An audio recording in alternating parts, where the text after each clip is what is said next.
Hi, my name is Kirk Hamilton, your host of the Staying Healthy Today show. This is a show where we bring you key experts in the fields of nutrition, prevention, integrative and lifestyle medicine for the individual, society, and the whole. And today's topic is more for it's one thing to talk to an individual patient or an individual about changing their lifestyle, but the macro issues, such as you've seen me talk about not doing vaccines and things like that, well, this is a macro issue. It's about famine. And you might think, what does that have to do with the individual? It has to do with a lot and our security. So I've been listening to Michael Yon for gosh over a year now, and he is a former Green Beret Special Forces. Got very well known for being a photographer and a combat correspondent during the Iraq War. And then he and his wife Masako Ganaha and they travel all over the world to give us insights on really what is happening and what will happen if we don't change things. And it's for, he's a patriot, and you can tell it's for our security and also for the security of the world so people can live free. And so, with that, the title today is The Impending Famine in the US and Worldwide. Who's causing this and how can we stop it? And you might think famine in the United States. Well, we're going to talk about it. So, welcome, Michael. Thanks for coming on the show today. I really appreciate it.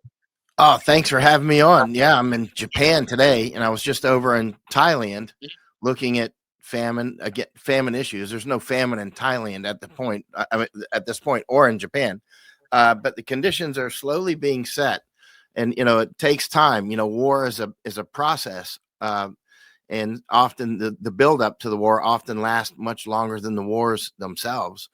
And Let me ask you just how is famine used in war, like unrestricted warfare? How is that it's a tool in and of itself, aside from a it kinetic is. war, correct? It is. It's like an ultimate WMD, actually. I mean, pandemic, famine, and war, they go together. They're like the three musketeers. And, if you get a big war, you're going to get pandemic and famine. And there's reasons for that. There's specific reasons for it. For instance, in famine, you'll get famine fevers, such as typhus, right? And typhus is often known as war fever, camp fever, ship fever, right? There, you'll get it in as you know, you're a doctor. There's different types of famine. I mean, typhus. There's epidemic typhus. That's the one we're talking about from lice, right? And but what I'm getting to is pandemic, famine, and war go together for various reasons. We could go into that for hours, so I'll just cut it short. But as a weapon of war, many groups have used famine for war. For instance, the British have been they know how to throw a famine. I mean, the Victorian famines, they're famous for the Victorian famines. I've read quite a lot about them, quite a number of books on the Victorian famines. For instance, in Ireland, the famines from 1845-ish, people argue when it kind of really started and really ended. It's kind of hazy, the start to end, but the middle part was pretty obvious. And a lot of that was actually contrived. It wasn't all necessarily from some fungus on the potatoes. It was also, the British blocked the ports. They didn't allow aid to come in from Americans and from others because they were trying to clear the Irish off of their land. And this is one of the ways, for instance, when we were going after the Indians, which took centuries. Again, it was a process. It wasn't just like a war with the Indians and then it was all over. It wasn't like that at all. It's a centuries-long process. A lot of it involved actually alcohol. Because the main weapon that we used was alcohol. It wasn't muskets. And then we also killed off buffalo and that sort of thing. We moved Indians around off of their, historical hunting grounds and, from happy hunting grounds to the deserts. And we, would get them out of their comfort zone in areas that they knew how to operate and live in to areas where they didn't know how to operate and live in so well. So what I'm getting to with this is food and moving people around go hand in hand. For instance, if you want to clear out a place, cause a famine, you'll either reduce the population through death or immigration with an E, right? Not immigration in with an I. But so, like for instance, Irish in the great famine of 1840s and early 50s, many Irish, the population has never recovered from that. And that's been obviously since ended in the 1850s, but the population never recovered. And the Irish moved all over the world. They moved, all South America and Australia, United States, of course, Canada, and others just died. Now, keep in mind, within Ireland itself, the famine it wasn't the entire Ireland. It was mostly the Catholics that were affected, because there was a big political component to this. The Protestants mostly were not affected, right? If you look at a map of the counties that were affected, there were some counties in Ireland that were not affected at all. So it wasn't like the whole island of Ireland was in famine. It was components of it, because this was political. This was about clearing land. And so this is, whether it's in Bangladesh with the Victorian famines, or India, so many other places. And I'm not saying just the British do this. The Chinese have done it. There's a whole lot of more. There's, the Hungerwinter in 1944-45 in Netherlands. There's been so many famines, and many of them actually are organic. In other words, they're just caused by the locusts came, or there was a volcanic eruption. I'm in Japan right now. This is a place of many, many famines. Many of the famines are caused by volcanic eruptions. So it's not like it's all man-made, but often there is a man-made component. You talk about Japan, you talk about the United States, you talk about Thailand. So what are the signs? Let's just take the United States. What is happening now that you can see to the United States that is setting us up for famine? Well, let me tell you a story about that. Yeah, this guy is named Kinjirō. Every Japanese knows Kinjirō. See him, he's reading a book and carrying straw on his back.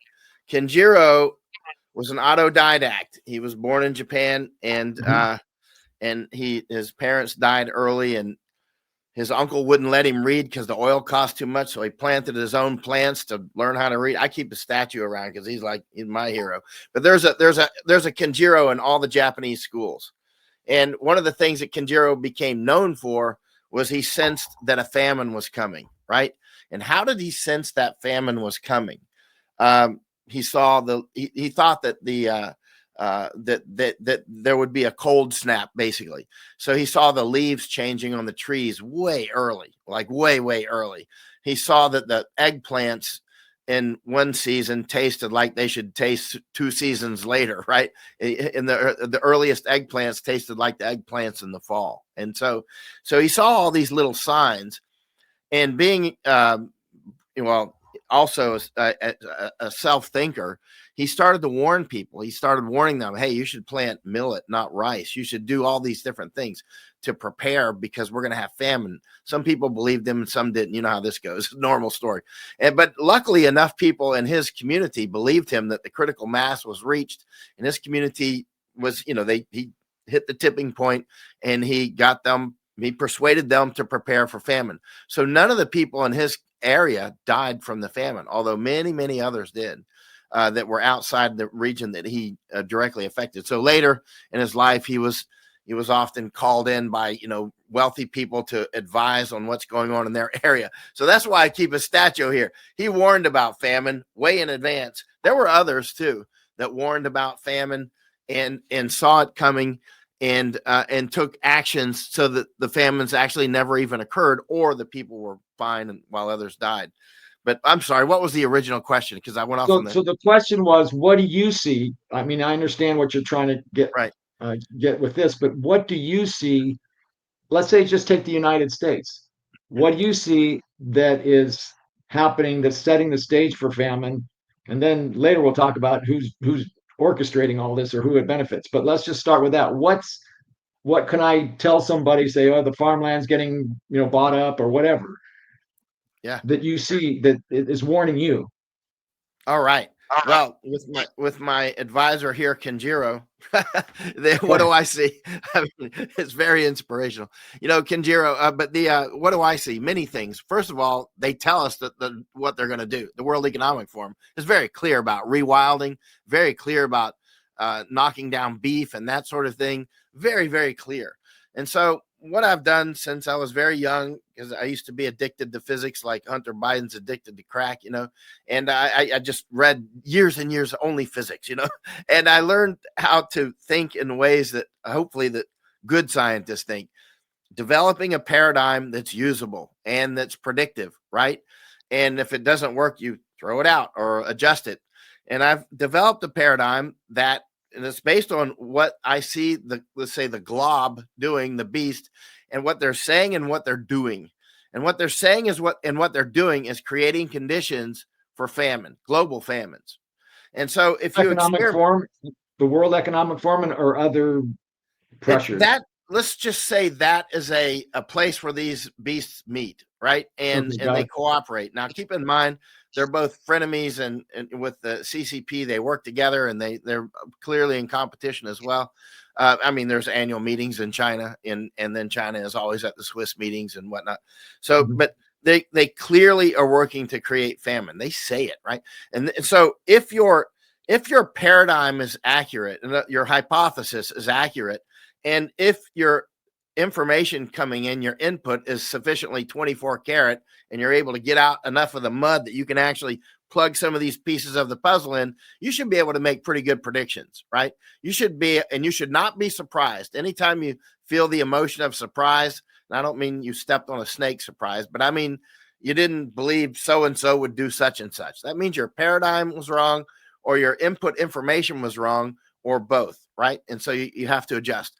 So over time, we've developed a paradigm that the beast is sufficiently powerful enough to do it, and they do have great intent to cause global famines. And so we've gone to particular places to check out to see if this is true and to collect information that would help us plug into this hypothesis to see if it. One was Nord Stream. Masako and I, my wife, we went to Germany several times. We went to BASF plant. If we were going to cause famine, if we wanted to disrupt and destroy the European economy, I would go for Germany, right? And what would I do in Germany? I would go for BASF. I would go for their biggest chemical company in the world. And what feeds BASF? Nord Stream, right? And Nord Stream, for other reasons, you would want to break that as well for various reasons. One is production of nitrogenous fertilizers, right? The Haber-Bosch process. The Haber-Bosch process in which you take, the hydrogen off of the natural gas and combine it with the nitrogen that's 79% of our atmosphere, and you make nitrogenous fertilizers or explosives, that sort of thing, ammonium nitrate, ammonium sulfate. So we predicted in advance numerous times something's going to happen to Nord Stream. That's what we thought. We didn't know, of course. And then Biden said it, and others started saying it before it happened. So we were at BASF we were there twice. The second time we were there was 14 days before it got blown up. And I said it. Masako was saying it. We think something's going to happen.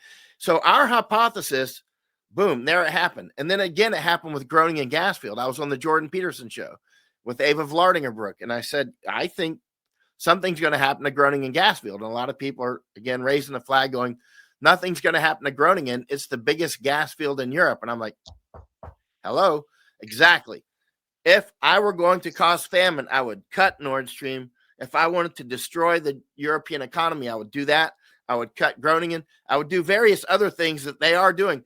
Just a few days ago, maybe 3 days ago now, the Germans just destroyed their last nuclear plant. They just saw that. Yeah, they blew up the 2 cooling towers. And so that's it. They have no more nuclear power in Germany now. And they're trying to do the same in Japan. They're doing the information war. But let me ask you something about Nord Stream. Did we do it?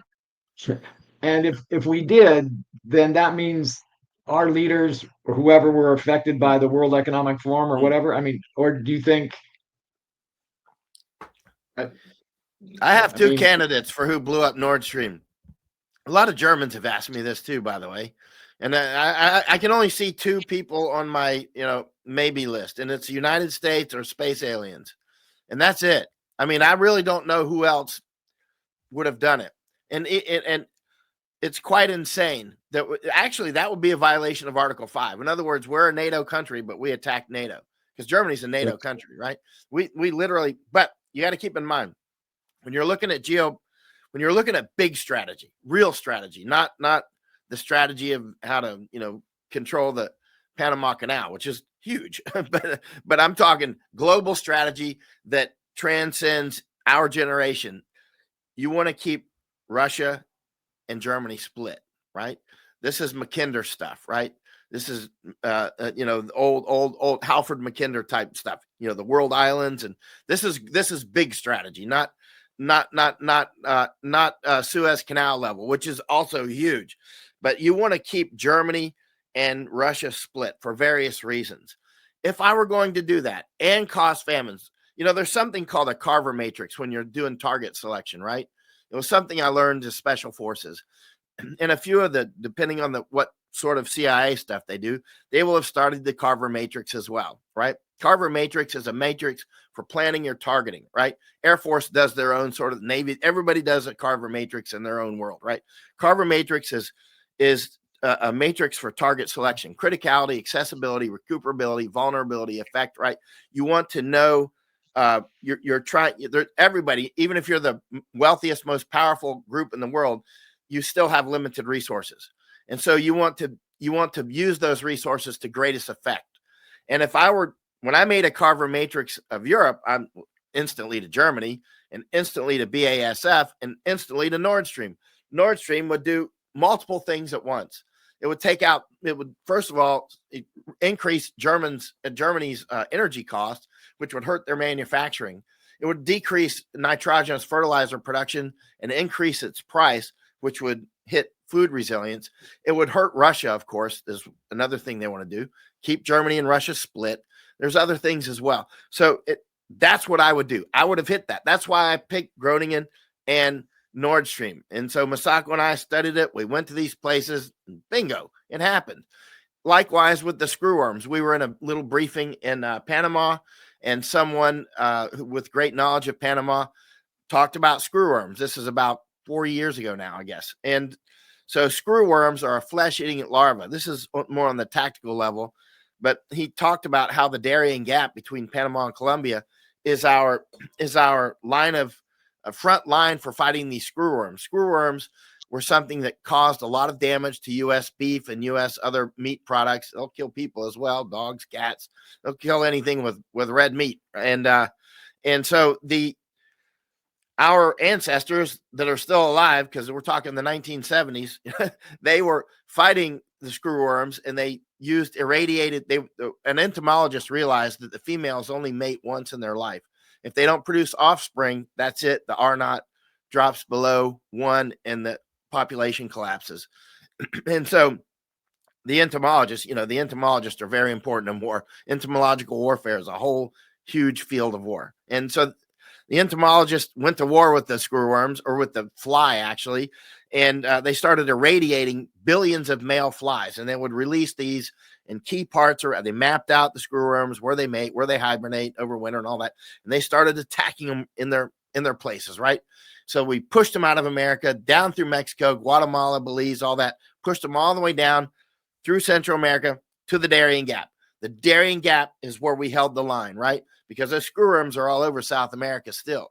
So one of the reasons that we've kept the Darien Gap closed, or back when we had control, was as a biological barrier. So when Masako and I went through this briefing about 4 years ago now, and screwworms were brought up, instantly click. Okay, if our enemies clearly would see this, these are very sophisticated people, and they would. So I instantly, Masako and I, we reached out to the screwworm facility there, run by the United States Department of Agriculture in Panama. We emailed to them, asked them to tour the facility. They declined it. I asked them again. They declined it. I'm like, these screwworms are going to end up in America. Now that was a prediction made on that much information, paper thin, but we've reached the point where we have to make intuitive decisions, right? We've reached the point we don't have time to deduce everything and collect scientific. And if the paradigm is right, and these screwworms are that bad, and they were, because I researched enough, they're going to end up in America. So I said that right then, published it numerous times, like many times, said it on interviews. I think these screwworms are going to come back to the United States. And I'm saying this on the thinnest of evidence. I'm saying it based on these are bad things. And here's my 2 emails. That's it. And now they are. And now they are, right? How did I get that? I threw a dart 5 miles out, and Masako did, and we hit the bullseye. We hit the bullseye on Nord Stream. We hit the bullseye on Groningen. We hit the bullseye on the screwworms and a long list of others, because we do know what they're doing. And we do know a lot of the weapons that are available to them, like typhus. I think you'll see an outbreak at MDR TB. We predicted that MDR, multi-drug resistant TB would start to be a thing in the United States. If you look, when we started predicting that, it was long before it hit the news, or H5N1, these sorts of things. You don't have to be a biologist. You don't have to be a scientist to see this coming. In fact, that's irrelevant. I don't need to be somebody who makes cannons and knows how the gunpowder is made and all that to understand how cannons are wheeled to the battlefield and shot at targets, right?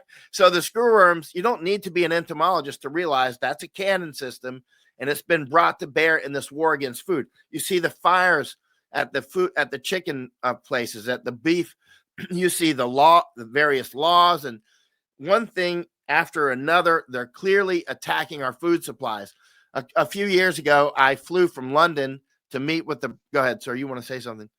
Well, no, I was just going to say, when you talked about the chicken factories and the fires, was that somebody that did it as an arsonist from our country, or somebody from abroad that does it? I don't know. I mean, the actual mechanisms, they are relevant. If you're actually trying to interdict those, they're very relevant. And when it comes to the more strategic picture, where they're actually hiring the people that do this, or how they're doing it, now on the strategic picture, that's not quite as relevant. It is very relevant if you're trying to interdict, right?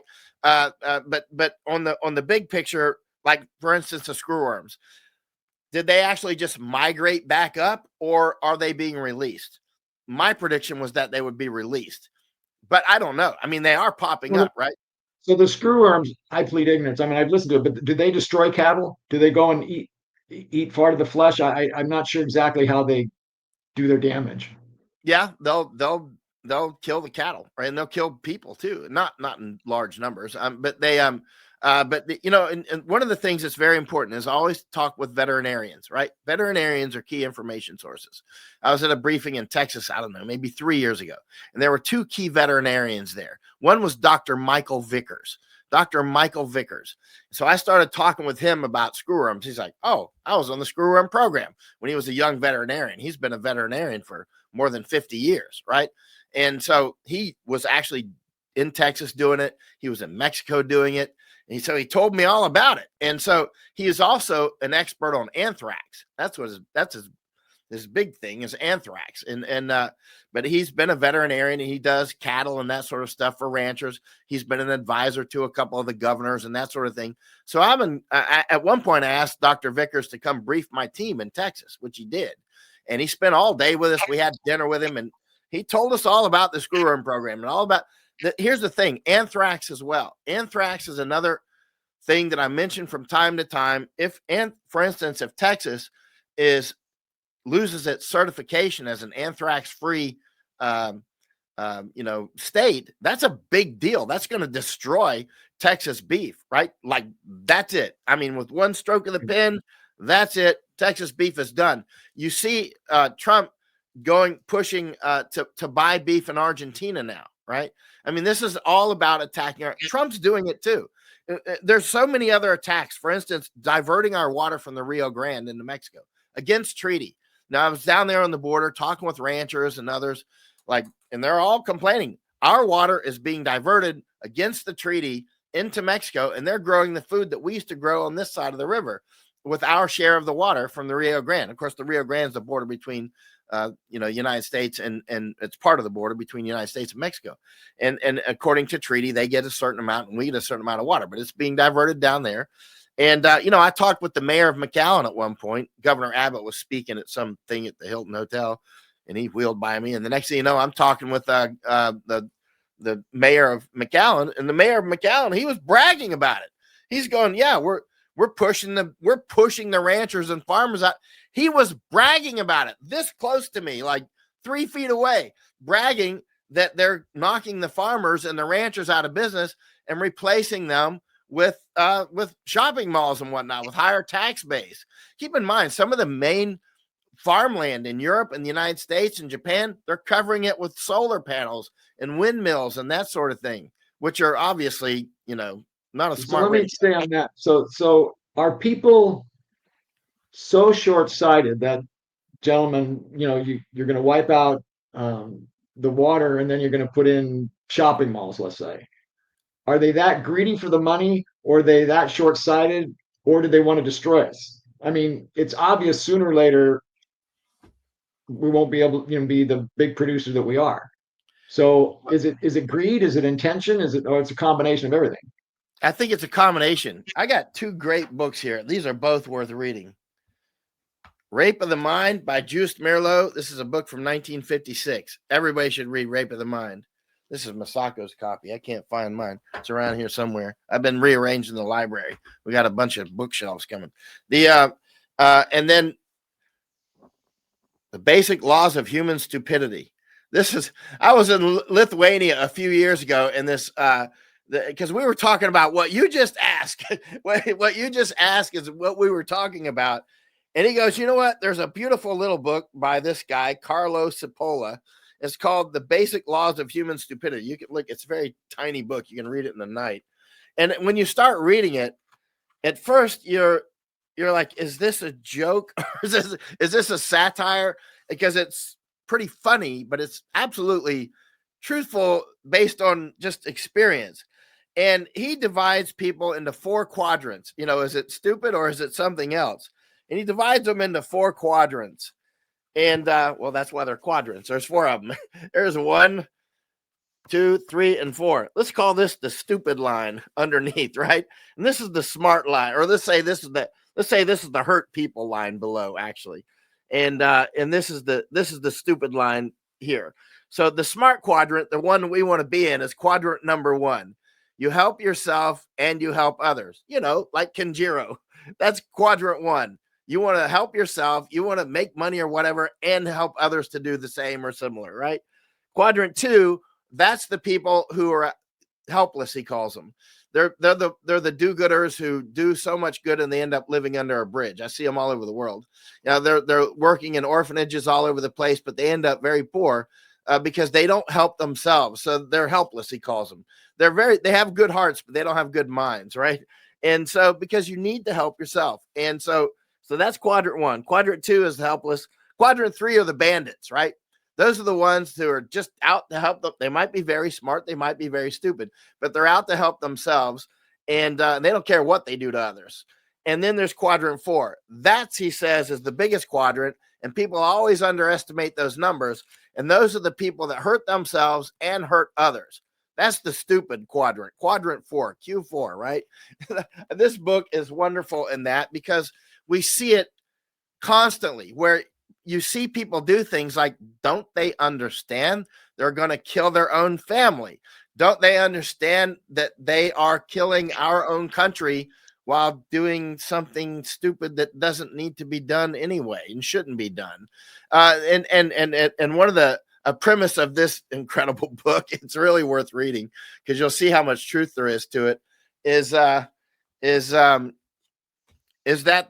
I think the character he assigned to it may have been Sigma. The Sigma class is bigger than you ever, it's always bigger than you estimate. And education has zero to do with it. It doesn't matter if you have a Nobel Prize or 8 PhDs or whatever. It has nothing to do with that. It has to do with something else. There are smart people who are highly educated, and there are stupid people who are highly educated. And there are, likewise with Nobel Prize recipients. He even mentions that in his book. But what I'm getting to is this scales up fractally. There are cultures who are they attack other cultures and destroy themselves every time they win, right? There are cultures that do that. Like a parasitoid. A parasitoid kills the host. And without any benefit apparent to itself. There must be some biological benefit, but they will destroy. The parasitoid, of course, destroys the host. And there are many people that do that. Is it stupidity? I don't know. Is it some evolutionary thing? I don't know, but we can clearly see there's that. And then there's this other thing, rape of the mind, right? This is where people are are controlled by others. And of course, I've studied this sort of stuff for many years. The highest form of warfare is information war. There and a subset of that is psychological operations. These psychological operations are what prepares people to starve to death. In other words, hey, yeah, we shouldn't have beef. Hey, I don't eat bananas, so who cares about TR4? You know, people, you'll hear people say all the time, I don't eat beef, so I don't care. I don't eat rice, so who cares if the rice crops are gone? You know, not thinking that very next step. So let's get back to this book in quadrant 4. The very next step is, hey, if the people who do like rice and bananas and beef don't have it, they're going to eat what I eat. Yeah. And so, all this farmland that's being turned into dope, as an example, you hear, you know, the one of the main weapons in these operations is actually dope. So we have Chinese moving in hard. We have people, Misako and I, we went to visit a dope farm up in Oregon, and it's on prime farmland, some of the best soil in America right there. It's like Ukrainian soil almost. It's dark, you know, spongy. It's incredible. And it's this type of farmland people, you know, actually steal when somebody sells the land, and then they come with the trucks and try to steal the soil and go to jail for it type stuff. I mean, that's how valuable this soil is. And they're growing dope on it. They're not growing spinach. They're not growing okra. They're not growing corn. They're growing dope. And, you know, what do you want? A bunch of people high with the munchies, but no food. You're going to be down to cannibalism. So there's so many attacks on the food supply, whether it's the replacing it with windmills, replacing it with solar panels, replacing it with dope, and doping people down. That plays into rape of the mind as well. When you really want the grease and the rocket fuel of psychological operations is intoxicants, whether that be alcohol or whatever. And this all goes back to the food. The conditions have been set between our ears to, we need solar panels. We need this. We need that. We don't need atomic power. And the next thing you know, you're going to be eating your neighbor. So do you think that, I mean, there's a variety of reasons why we had the green movement, but is one of them to set the stage for reducing food production? Do you think, in the big macro scheme of things, when the World Health Organization, I'm not the World Health, well, the World Health Organization probably did, but World Economic Forum, you know, put in a plan to encourage us all over the world, and fund it or whatever. Do you think that that's one of the reasons that they want to set up a stage for famine? Clearly, that's one of the weapons. It's just one of the weapons. It's not the Right. only thing, but it's a component. This is a very complex war. Keep in mind, there are so many aspects to this war that most people are going to have, and every single one of them is a PhD level course, right? Like if you want to study the psychological operations and the information war, which, you know, psychological operations is a subcomponent, both of those, you could spend the rest of your life doing nothing but studying that. You could spend the rest of your life studying geoengineering, climate control. Those are real. People keep saying that's fake. That is absolutely wrong. Geoengineering is absolutely real. And weather modification is absolutely real. You should see, I've got a whole section of my library on it. And this stuff has been going on since before you and me were born. I mean, this stuff is real. And that's just a component. Then there are, of course, the economic aspects. There's that, you know, you can put people in famine with nothing but hyperinflation, right? There's various ways to do it. The food supply, of course. There's the kinetic war, which obviously is important. There's pharma war. You see the death jabs were used in biological warfare. Is that biological warfare? Is that chemical warfare? Whatever. Anyway, it was used in warfare, right? Not to get hyper focused on the definitions, but at the end of the day, the death jabs obviously were and are. Misako and I last week or so, we had dinner with Dr. Yasufumi Murakami here in Japan. Misako is good friends with him. He's the leading scientist here doing the studies about the deaths. Actually, you may have seen the records that they've collected. It hit the news when they had about 22 million. They've got about 29 million records now collected, right? And the deaths in Japan and the injuries are through the roof. At least 600,000 deaths they calculate just in Japan. That doesn't include the United States. And this is all part of it. The feminization of men, so many different aspects, hitting reproduction rates of humans in various ways. Music is a huge aspect in warfare. So all these are different fields, but going back to food, it's clear that we're going into famines. It's just taking a long time to set conditions for it. Take out Nord Stream, take out Groningen, plant windmills all over the place, reduce, take down water infrastructure.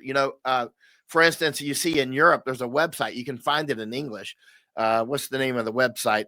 You can find it quickly. Just look up, removing water infrastructure Europe, and you'll see it very intricate. They've got it all mapped out. And so, but you see these floods that have happened, for instance, in Spain, just a galactic flood suddenly. A lot of the water, when you look back at that, a lot of that water infrastructure had been removed, or Lahaina fires, these sorts of things. These are all about clearing the land. Let's get down to the ultimate strategy. It's all about reducing the population and replacing it with demographic warfare. Like, in other words, which is an old form of warfare. Demographic and replacement theory. There's no theory about it. There's zero theory about replacement populations, and that is absolutely a form of warfare that has been going on since I don't know when. I can't find the beginning of it. I mean, the Romans were good at it. By the time the Romans were around, they were good at it. So, I mean, they didn't invent it either. It came before them. Demographic warfare, replacing, swapping populations, that sort of thing. It's huge. I mean, I've got, again, a whole section of my library is nothing but, moving peasants around and depopulating parts of France, depopulating parts of Wales and England, depopulating Ireland, repopulating this place, moving this population there. That's the reason Israel exists, by the way. Israel exists in modern form to control the Suez Canal and to influence that region. That's why we helped form Israel. That's why Theodore Herzl, I got all of his stuff right here. Theodore Herzl, the father of modern Zionism, him and British intelligence, actually, because he was a stooge for British intelligence. We helped the British and the United States help form Israel and maintain it because routes and resources to control the Suez Canal and other aspects in that area. Likewise, Panama. We created Panama in 1903 for the Panama Canal. It's all about routes and resources. So these famines that are coming are all about routes and resources. It's about clearing people off land that they don't want, like the Irish. The Irish are in the way of oligarchs that want that land. So they're replacing them. I went over to Ireland about 3 years ago with Masako. We went together and we were talking with farmers. We were talking with everybody about food supply. And I talked with Mary Lou McDonald. She's the leader of Sinn Féin. She had an IQ of about 80. I mean, she was, she's very left wing, very, RoboCop woman. She's on a mission. She's one of those women that you wind up and they blow up, right? I mean, and so, she gave a speech, which we went to, and then we walked with her around Dublin to get to some bar where she was going to talk again. And so as we walked through Dublin, everybody's like, oh, Mary Lou. Everybody knows Mary Lou. And so we end up in the bar, and I ask her about food supply, and she's like, oh, we're doing great. We're bringing more people in from Africa. I'm like, Mary Lou, what about the food supply? She's like, yeah, I mean, we produce enough food for 26 million people. We're bringing more people in from Pakistan and Afghanistan. I'm like, Mary Lou, the food, every Irish that I asked would say we produce enough food for 26 million people. That was the talking point, 26 million. And I don't know where it came from, but it was one of those, information war things. But what I'm getting to with this is, I said to Mary Lou, but I think I was wasting my breath, was that, you don't just magically produce all this food. There's inputs. One of them is called fertilizer, and you're not the one making it. You know what I mean? It's imported into Ireland, right? Likewise with Thailand. Thailand imports over 90% of its nitrogenous fertilizers. And I flew to see the ex-prime minister there. He's a friend of mine. In fact, I wrote the last 2 pages of his book, The Simple Truth. The last 2 pages were written by me, which you'll see it, and it's got my name right there. So I know him, and I've just met with him again about 2 months ago for tea, and we were talking about these things. He might be the next prime minister as well. Abhisit is his name. But I flew in from London about 3 years ago, and I said, listen, I know Thailand has a great food resilience, like unbelievable water, great water, everything, but you import 92% of your nitrogenous fertilizers. You only create 8%. And the rice, which I've been in every province of Thailand. The rice is, Thailand's a breadbasket, but that rice is a nitrogen vacuum. I mean, it sucks that nitrogen right out of the soil, and you got to keep replacing it. So if the nitrogenous fertilizer prices go up or they just get cut off, what are you going to do? I mean, you need a plan, right? And you need a serious plan, because people like Japan are going to depend on it as well. Like, I'm in a place right now, I'm in Japan. This place can go to famine like that. I mean, there is no food. This is a rich country filled with poor people, and they have no food resilience. Let me ask you something. You triggered a thought. So mass migration of a different culture into your, let's say, Ireland. Okay, you talked about those different Asian cultures that came in. So let's say they those cultures get, I guess they come in, they get a lot of welfare. They boot the other, the traditional Irish people out, but then they're going to suffer too. They're going to die out. Is that correct? I mean, in other words, the invading population or whatever it is that's coming in, they're not going to solve the food issue either, and so they would eventually die out too, or have famine. They'll You be see what I'm easy to saying? kill off. They'll be easy to kill off, because one of the reasons that you want to bring them from so many different languages and cultures is that they'll never be able to organize. I mean, you got like Somalis and Nigerians, and when you have Nigerians, they're not just like Nigerians. Nigerians aren't going to collect among Nigerians. They're going to collect among the Igbo and the Hausa tribes. They're going to connect, and then it's going to be sub-tribes. Same with the Afghans. Afghans don't all come together. It's going to be the Pashtun together, and then it's going to be the tribal aspects of Pashtuns. Then it's going to be sub-tribes. That's how this works. So it's not like Nigerians go find other Nigerians. They don't care about other Nigerians. They care about people from their tribe, from their clans, right? So we've got all these different groups from Somalia or wherever, Pakistan, all over the place. All these different groups, they'll never be able to organize. It's perfect. They all speak different language. It's perfect. You'll use those to destroy the Irish, which is happening right now, or Americans. It's happening right now. And now they're flooding Japan. I was at, what's today? Tuesday. So I was just at a protest on Sunday. I was at 3 protests with Masako on Sunday in Tokyo about the invasions that are happening. We were just there watching, seeing what people are saying, signs they're holding. But it's perfect. You replace with all these, Tower of Babel languages and cultures. And then once the Irish or whomever is gone, then you can kill what's left. You put them in famine, let them kill each other, do information war. Hey, it's the Houses that raped that girl, blah, blah. It's easy to make them, you'll get them to do your work for you, which is the normal. That's how war works. Most of the war is getting people to fight each other. Is the overall goal then to reduce the world population? Openly, they state it. They say it So very then, clear. but then who is left to buy goods for the rich, for the elites? I mean, who is left eventually if they kill off too many people? I mean, that's the way they want it. I mean, however they arrived at that all these factors equal. What they want it to equal is fewer people. They want to equal fewer people, and some oligarch can own Ireland, I guess. I don't know. Somebody's probably got dibs on Ireland. I was talking with some Irish about this the other day. Who do you think wants to buy Ireland? Because I think they're going to sell it off for real estate parcels. I think that's what's going to happen. They're going to actually parcel it off. That's what I think is going to happen.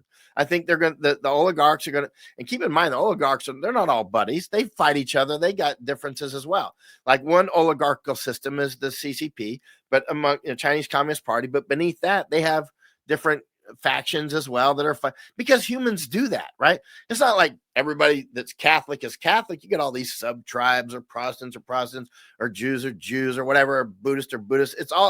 There's all these subgroups. Democrats are all like Zionists. The Zionists are a big party. They're not Jews, of course. Zionists is a political party, just like Democrats, Republicans, or CCP or whatever, right? It's a political party, but they fight each other. There's different factions among the Zionists that fight each other and kill each other like crazy, right? And so it's not like they're all buddies. They're frenemies. So the CCP and the World Economic Forum, those are both, well, of course, the Chinese Communist Party, CCP, is more homogenous, at least, than the World Economic Forum, which is a hodgepodge. By the way, you see Trump flying around right now. He was just over in Malaysia, and he had the Malaysian leader in the beast, in the car with him, just like he had Putin, interestingly. something interesting about that. Then he went up to Thailand, and he's going to Korea, and he's here in Japan today, right now. He should be in Japan right now, actually. And so then he's going to Korea. He's doing a whirlwind tour, and people are building it up that he's doing something with China. Let's see if he goes to Taiwan. If he does that, then he's quite serious. But and Taiwan has no food security either, by the way. So when it comes to any of these islands, by the way, if you live on an island, you probably have no food security. In fact, unless you've got a deep bunker with years and years, and you can keep people from blasting through your doors eventually, you don't have food security either. Well, let me ask you about the CCP. Do they have food? How close are they to famine? I mean, I can see how they're working their way to do things in unrestricted warfare in the United States to destabilize us, like the pot farms and all that kind of stuff. But who's doing that to them, or are they on the edge, or are they stable as far as food security? Believe it or not, China is mostly a landlocked country. And it doesn't look like it, but it mostly is. And one of the things that landlocks it is where I'm at, Japan. And the islands like Luchu, Okinawa, right? Luchu is the old name. I read so much old stuff. Luchu comes to mind before Okinawa does. But that's one of the reasons China is moving out to take farmland in places like Australia, and to take farmland in places like Japan. They've got a lot of farmland here, and the United States, of course, Canada. China is moving out and they're fishing the seas naked. Right now, could China be put into famine? Certainly, mainland China certainly could, especially if somebody took out Three Gorges Dam and a few other things. Most countries have a few weaknesses that if you took them out, they'd be on their knees. Like us, you take out our electrical grid or numerous other things, and that would, we would go right into famine. I mean, if you took out the electrical grid for a sufficient amount of time, Japan could easily be put into famine with the electrical grid as well, or just embargo, right? Just a naval blockade. So there's various ways that people can be brought to their knees with food. But so China is vulnerable on that front. Of course, Mao, he threw quite a famine. I've read several books on it. They call it the Great Famine. Actually, most Chinese don't seem to know much about it, or they won't talk about it. If they talk about it, it's usually when I've been in China, I spent about a year in and around China. When people there inside of China, they don't talk about it. But when you get out of China and you're alone, you need to be alone with them, right? When you're alone with Chinese, then they'll start to open up, and especially out of China. Like if you can meet with Chinese that are in Thailand or United States, they'll be more open about it. Do you think the CCP or their philosophy in their 100-year plan would be to actually populate the United States more, even take over? They're if open everything about works right with. They're open about it. Yeah. Yeah. Read Unrestricted Warfare. I have. Yeah. I mean, you know what I mean. They're straight up, and they're doing it. They're not just talking about it. They're physically doing it. They're taking Panama. I've heard this. I've heard this several times, but when Xi Jinping came to San Francisco is supposed to be the capital for the CCP if they take over. I don't know if that's real or not, but that's what I've heard several times. I took Masako there several years ago, and I said, listen, this is where I've never seen it published, except that I see it clearly. That's where I went to school in San Francisco, by the way. So I mean, I spent a lot of time in California, and so but the going to school and living there otherwise, but if I were China, I would make San Francisco my capital that would be my first capital. That's what I would do. And because that's why I started going there more, and I took Masako there, and I'm like, this is it. I think they're going to do it. And then Xi went there, and then he actually went a couple of years. Up everything. Yeah, some clean up everything. Right, they clean. And remember, Xi did not go to Washington on that trip, so he just went to San Francisco. He went to plant the flag, I think, is what was happening, and it made perfect sense. And also, when Trump just met with Putin in Alaska, that sets me on edge, because there's a clear information war to take Alaska. Clear. It's clear to me because I study information war decade after decade, right? So For Russia to take for Russia to take Alaska, is that what you meant? Or Russia being at least one component, at least one. Why did Putin suddenly meet with Trump in Alaska on short notice? And they met in the Beast again. I noticed that, like, so nobody else could hear whatever was said in the Beast. And and what else happened in there? Probably took his DNA or something without him knowing it. That'd be simple, right? There's all kinds of things they could have done, but at the end of the day, there's an information war to take Alaska and to take Hawaii. It's open. It's open for people who study information war. It's just like as obvious as Mount Shasta. So China would take Hawaii. So China would take Hawaii. That China's is running the information war in China and right. Hawaii. Yeah, they're running an information war, basically getting the natives riled up to, hey, we need to take Hawaii back because the white man came and yada yada. But there are some Hawaiians. Of course, the Hawaiians took it from people before them. We always forget the sediment, right? But that's not what's relevant. What's relevant is a lot of the Hawaiians are like, that's a mistake. For whatever problems we may or may not have now, if we lose our statehood or whatever, we are out of the United States, we're going to belong to China. Now that's a different world. Then you're going to be like Uyghurs. Then you're going to be like Tibetans because they don't have any use for Hawaiians. They don't have any use for anybody there except Chinese. They'll get rid of the Japanese that are there. They'll get rid of Chinese they don't like. A lot of Chinese, especially like Chinese that speak Cantonese, they don't want to hear. They don't want to hear Cantonese. They're like, that's not even Chinese. I was in Hong Kong when they took Hong Kong. They were already for years trying to force people to speak Mandarin. Trying to using social pressure, like, my little bonsai here, oh, you can't see it. I have this for a reason, right? Because, these bonsai, you can bonsai almost any tree, right? You can bonsai redwood trees, not bonsai, but bonsai, right? Bonsai with a Z is, running into ships with airplanes type stuff. But bonsai with an S is, using techniques to shape trees and whatnot and keep them small. So you can this could be a redwood tree right here, and it would be this small, right? And you could shape it the way you want it. That's what's done with psychological operations with people in their minds and us as well, right? We were born into an architecture of information war that was very sophisticated long before we were born.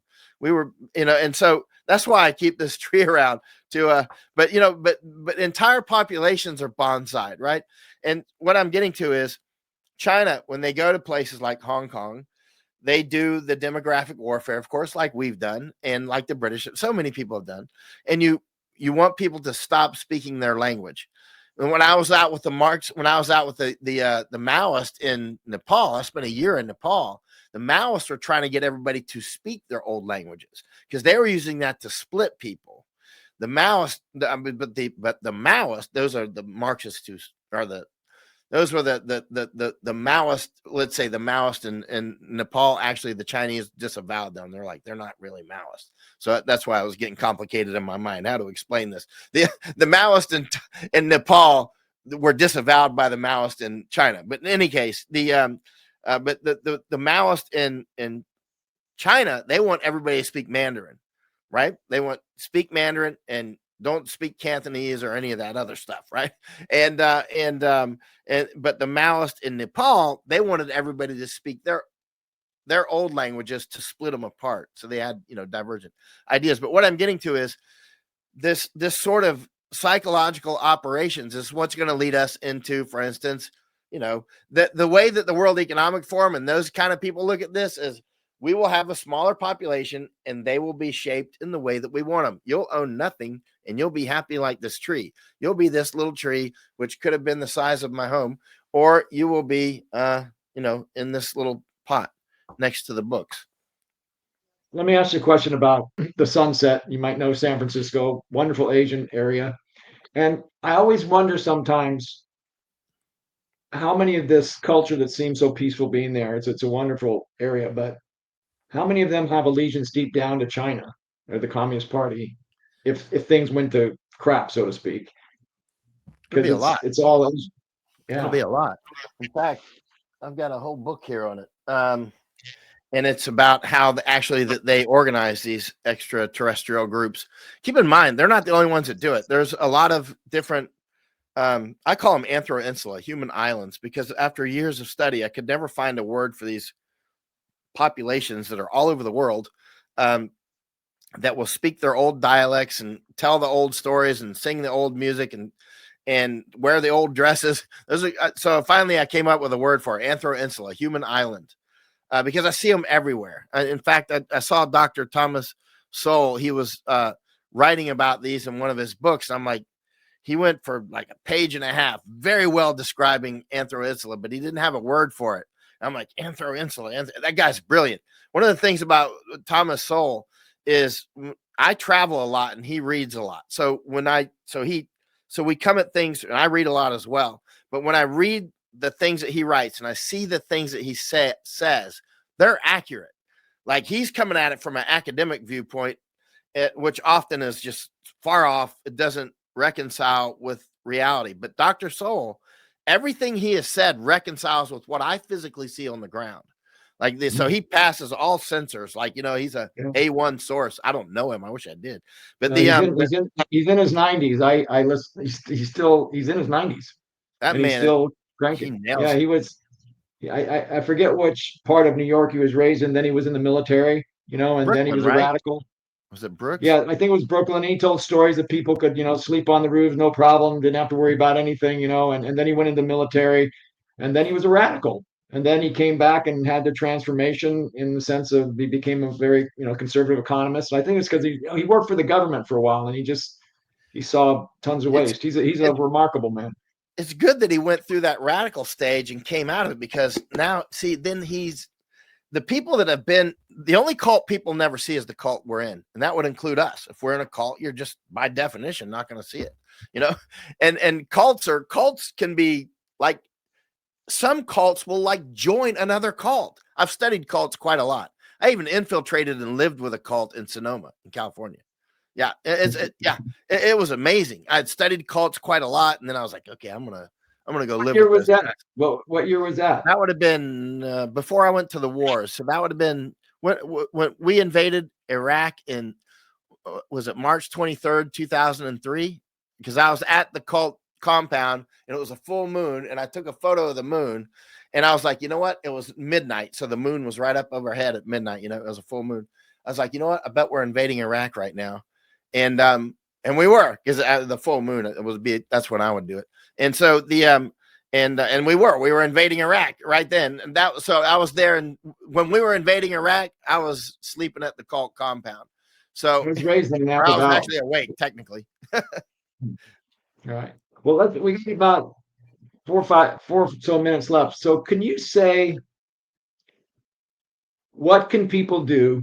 You're a person, you got your friends in Florida and Texas and all of the world, but in Florida and Texas, let's say, what should they do to prepare for famine and help themselves on a really practical level, basic level? First thing that it's very important is to stop helping anybody who's trying to kill us.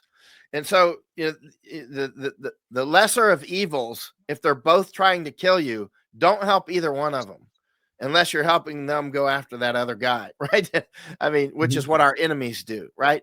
So, who wouldn't we help? Give me an example. One, and it's cost me huge financially and every other way to keep saying this, is Trump. The lesser of evil. Obviously, nobody would vote for Biden that has any two brain cells to rub together, right? But Biden was put up as a kayfabe, right? He's put up as of course you're going to vote, or you're going to go. They're the same guy. I mean, they're part of the same organization. They're part of the same, they're not separate, right? Like, Alex Jones and Joe Rogan, they're part of the same architecture, right? And they're all part of the same thing. And so when we help Trump, who pushed the death jab, and there's still people that write, a perfect example of something happened on Sunday at the protest in Tokyo. A guy a perfect example of rape of the mind, which is what Trump is. He's an exemplar of that. But this guy walked up. He was clearly drinking. He was maybe 65, 70, right? He was he was Welsh. So he was from Wales. So we talked for a while, and he was talking about this, that, and the other. And he asked me if what I thought of Trump. And I'm like, I don't think much of him or any of them, right? Long list, go on down. Biden, Clinton's, Obama, the whole menu is from the same architecture, right? And then he asked, or did you take the vaccine? I said, hell no, right? And he literally said, oh, you're one of those. And he just stomped off. And he goes, you can F off and all this. And he stomped off. And I'm like, that was perfectly out of this book, The Rape of the Mind. He had alcohol on his breath. He's clearly a slave. He's clearly this. He's this. He's a little bonsai. Listen, he's a slave. He's literally a slave in a literal sense, an actual slave. And the slaves, and I'm going somewhere with this, the slaves are the most dangerous slave masters.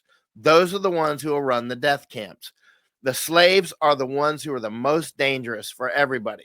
Those are the ones, they're gears in the clock, and they don't know what time it is. They don't even know they're in a clock. That guy doesn't even know what he is. He is actually a mental slave. If you read Rape of the Mind, you'll see how he was literally right out of this book. He didn't even, you know what I mean? I'm like, well, that's page, you know what I mean? Comes up drunk, stumps off, it's like, can't make up this stuff. And so, but so what I'm getting to with this is there are certain people you need to stay away from. Anybody trying to kill us, obviously, pushing death jabs, but cowards are natural traitors. That guy was a coward, right? He's trying to use social pressure to make me a slave like him. It's like, hello, slave drunkard. I don't listen to drunks, and I don't listen to people that try to force jabs on me. You know what? I'll listen to them, but I'm not listening to them for the reason you think I am, right? But what I'm getting to is stay away from cowards, because cowards are natural traitors. All cowards contain a seed of treason. And so you've got to just purge your ranks of them. It's very important, because we're going to go into a time. Let me go somewhere with those anthro-insula. We didn't finish off. And it deals with the cowardice thing, or it deals with allegiance, right?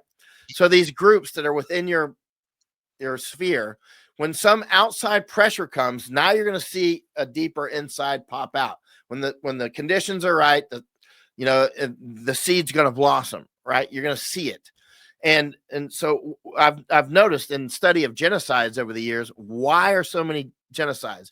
Genocides happen for different reasons, but one of the reasons is, let's say, the Armenians in Turkey. Now, I've been to Armenia. I've talked with many Armenians in California and Glendale and all that, and over in Armenia and all over the place. And I'll talk about the genocide, and they'll say, well, the Turks went after us because we're Christians, right? But then I've been to Turkey asking them, and I've asked many Turks in Turkey. I've asked Turks in Thailand and other places, what happened with the Armenians? They tell two different stories. The Armenians say it was because we're Christians. The Turkish say, well, when the Russians came after us, the Armenians said, I don't know if which is truthful, or maybe it's a little bit of both. I don't know, but there's two different main storylines. The Turkish will say the Armenians sided with the Russians. They'll say that they sided with the people that were killing Turks. So then when we beat back the Russians, we killed them too, right? Now, when I go to Lithuania, when I've talked with Jews a lot, they'll say Lithuania is where the most Jews were killed. That in Poland, right? Now, I lived in Poland for 2 years. I was in Lithuania about 4 years ago, looking at demographic warfare. But I went to the Holocaust Museum in Vilnius, the capital of Lithuania, right?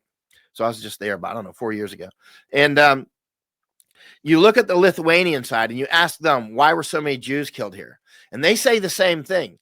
They lived here for a long time. They came from Spain. That's what the Polish will say as well. They came from Spain. They lived here for a long time. And then when the Russians came and then the Nazis came, they sided with them. And then we killed them. That's why. That's what they say, right? So keep in mind, I see the same dynamic in many different ways. Whether it's, it can be some tribe here. Hey, that tribe sided with that tribe. We used to live in peace, but then they sided with our enemies when they showed up. So then we killed them, right? So that's why a lot of the genocides happen is, some Anthro-insula sees that, hey, the winning side is the invader. And then if the invader loses, you're going to get genocided, right? And so that's one of those laws of stupidity, right? Well, they picked the wrong side, that's for sure, and you end up in a genocide. And so anyway, that's going back to what you said about what would those groups do in California. I think some are going to side with the Chinese, and the Chinese work hard to do that. There are some groups that work very hard to develop their global networks, right? The Chinese do that on some levels, and other levels they don't. Jews do it on some levels, and some levels they don't. Catholics do it on some levels, and some levels they don't, right? There's different groups that do this and on different levels, right? And so they have these meta structures, right?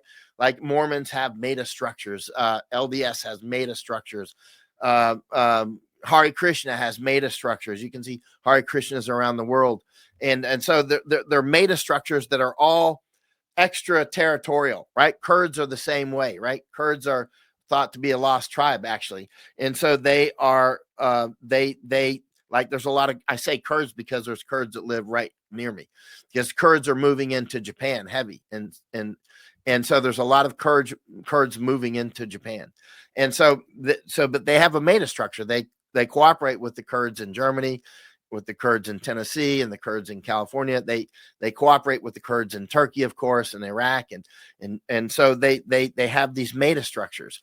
And you'll see. So what I'm getting to is these meta structures with the Chinese are quite intense down in Argentina. We were down there looking at that recently.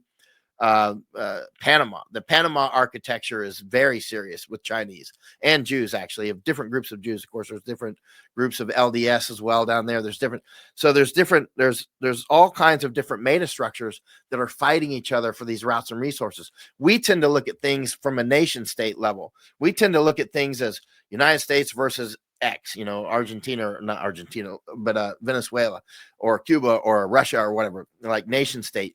But these meta structures look at it as meta structure versus meta structure.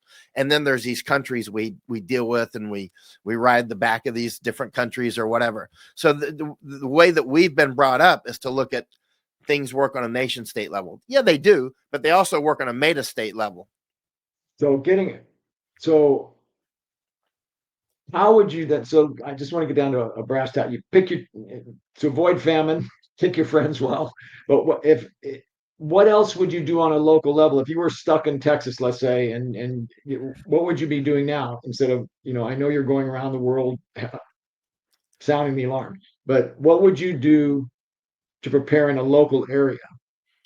Well, this is the thing. This is not something small. Planting a garden ultimately is not going to save you. It might save you for a season. And because we're talking big time. The architecture is broken. The architecture is killing us. The organizational structure, as Colonel Johnson told me years ago, the organizational structure dictates outcome, right? So I was having coffee with a retired colonel one time, Colonel Johnson, and he's like, Michael, organizational structure dictates outcome. It was a stroke of brilliance. And I was like, exactly, right? And the organizational structure that has been morphed like this thing and is now fighting against us with our own taxes, with our own resources. On the border, we have our own border patrol that we're helping the invasion come in, right? And then pretending like, well, I'm just doing my job, sir. I'm like, you are invading our country. I'm doing my job. I mean, it's like that, and you're in my way, that sort of stuff. I'm like, do you understand? You're actually in quadrant 4, stupid people hurting themselves and hurting others. You're hurting everybody. You're hurting the people you're letting in. You're hurting us, and you're hurting your family. But in any case, what can you do? Planting a garden is important. But ultimately, we have to change the system. And I mean it talking like a 60s hippie now. I mean, the system is broken.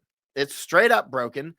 Doc Pete Chambers, a good friend of mine, is running for governor in Texas. I was going to ask, what would you advise him to do if he got? I've listened to you. What would you advise him to do? Because he's got to deal with it if he becomes governor of of Texas.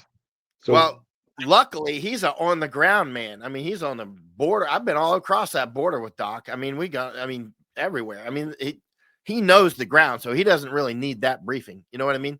So, no, but but he needs what to, steps yeah. would he take? Do you think? What would he do to protect against famine in Texas The if he's first thing I would do is obviously study the situation with like-minded people. You always start with a map, right?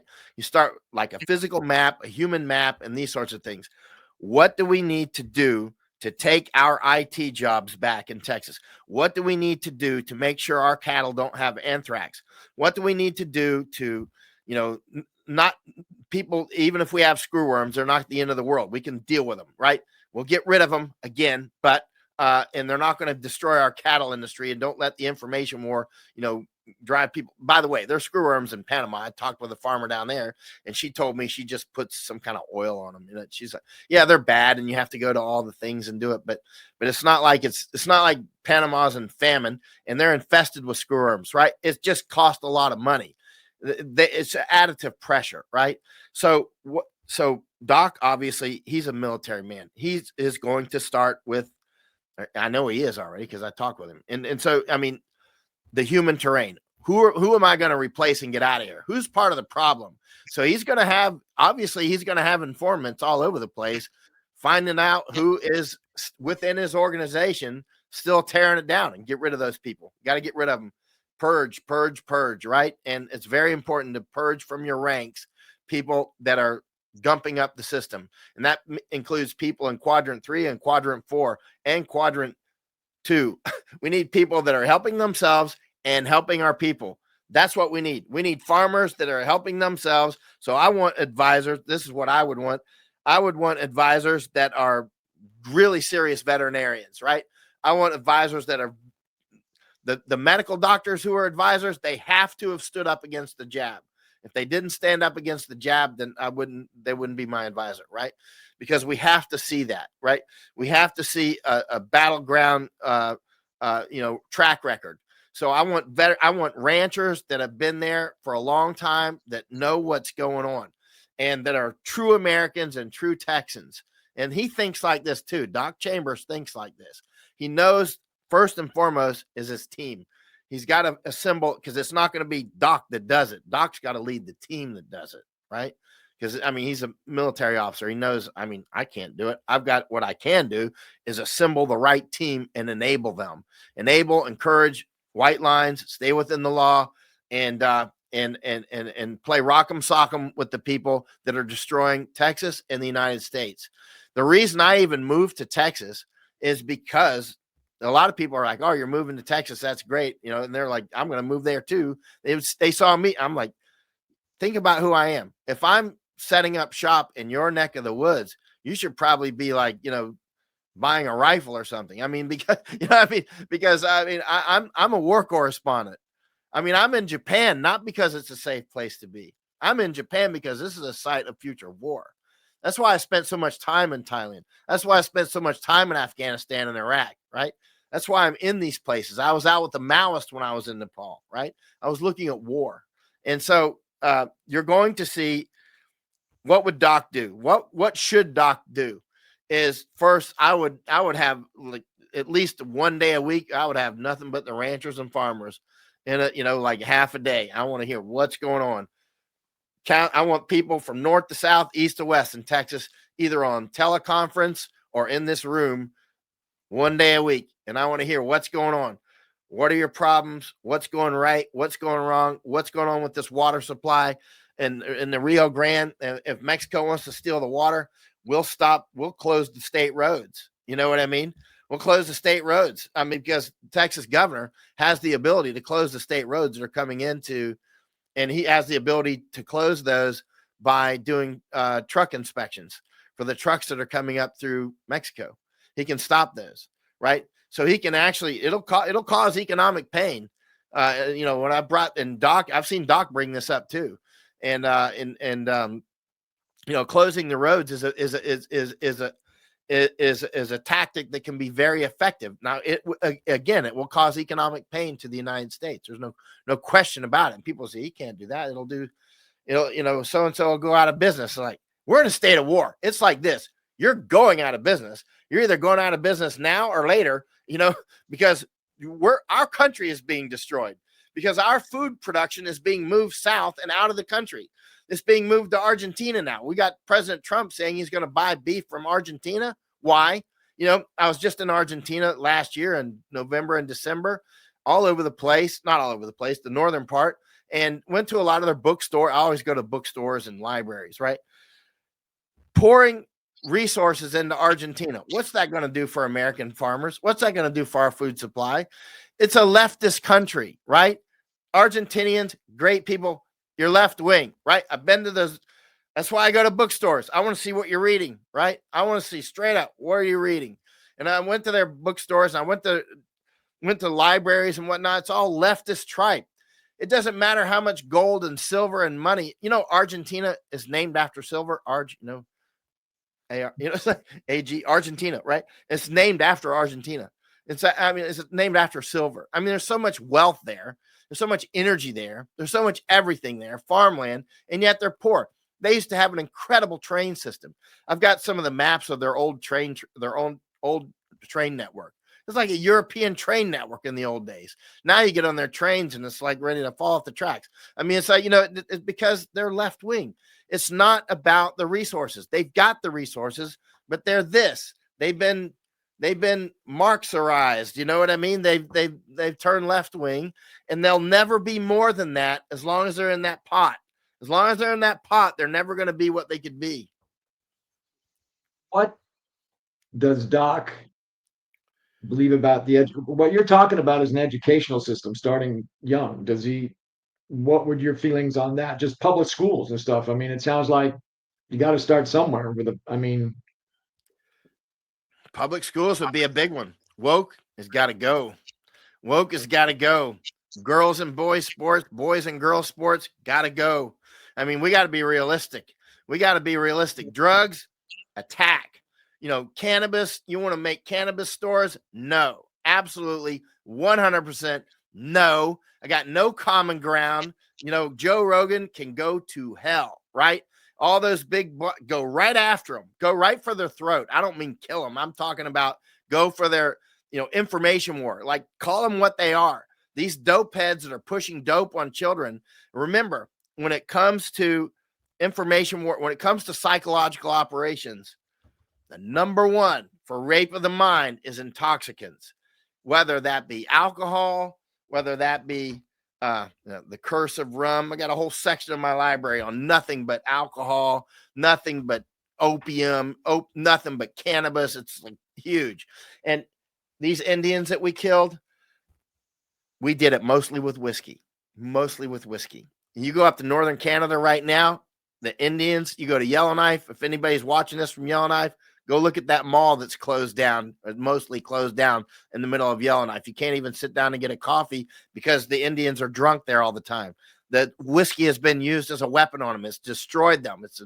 It's a crime against humanity that's been going on for centuries. Likewise, down in Panama, the Indians in the Darien Gap, who used to not drink until just a few years ago. They didn't drink too much until just a few years ago, about 3 years ago. Suddenly it started, maybe 2.5, 3 years ago. They started drinking a lot and doing a lot of drugs down in some of those villages that I'm at all the time.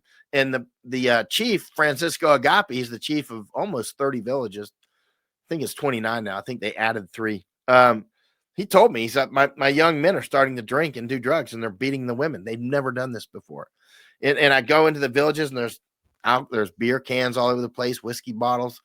And I'm like, Francisco, they're destroying you with that. That's the weapon. That's like airstrike. That's like B-52 airstrikes. Is this whiskey? You've got to say they who would be giving or encouraging the Indians to have alcohol? I'm just curious. Or do they just go out and buy it because it's around?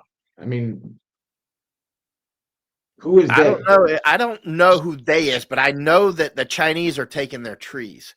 The Chinese, and one of the ways we destroyed the Indians was taking their trees. I got a whole sections of the those like books, timber from the Indians, that sort of stuff, right?